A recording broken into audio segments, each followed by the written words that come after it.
here we go. Okay. First of all, thank you for coming. No problem. Your first name is Luke.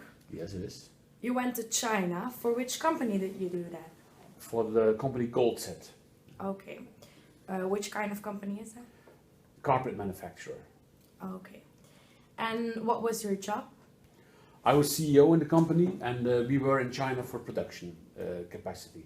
Okay. So you went to China. That was a country of work. Yes, in the last 10 years I went over 50 times to China. Okay.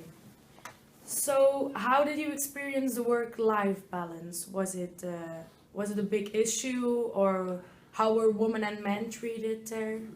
Let's say work-life balance, it was eating, working, eating and sleeping. It was 7, so maximum use of the time when we were there. And if you look at the women and men were in fact are equal in China, but of course there is more men in management jobs than women. Than women. Okay. In your free time, did you do some hobbies, or you didn't have time at all to do them? No, as I told you, it was working, eating and sleeping. Yeah, okay.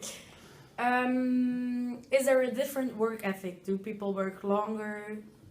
Yes, workers work 10 hours a day, 6 days a week. Yeah. And so in management there is no time limit. You work until you're done. Only thing that is sacred in China are the eating hours. But we were not looking at the clock when we were working. So only when you needed to eat, you looked at the clock? Yes, they looked at the clock. They looked at the clock, okay. I can imagine when you have a lot of work, it's hard to stay in touch with the home office. How did you keep in touch with the home office? What did you do? Did you call them, or did you Skype? Today it's quite simply mailing, Skyping, calling. So Yeah. that was not a big problem. The internet. The internet, yeah. Was it your own choice to move to China, or did the company say you need to go to China? No, it was our company, so it was definitely it was definitely our own choice, and it no problem at all. It was a family business. It was a family business. Okay. What was one of the most shocking or eye-opening moments you had there? That was not really in China. In China you have a working culture, and they're trying to get to a Western standard. The most shocking country I went to was India, where the working conditions are sometimes catastrophic, and where you have a group of people, the lower caste of people, who are considered less valuable than animal. Okay, yeah, we don't have that here, so...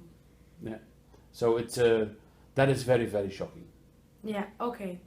And at last, if you could give one piece of advice to people who go there, what would it be? It's quite simple. Be open-minded. Be open for their culture, adapt to it, and follow the flow there. So don't go against their ideas or their culture. Try to adapt and fit into to their way of thinking. Okay, I'm gonna think about it all when I go to China, and I thank you very much for letting me interview you. No problem.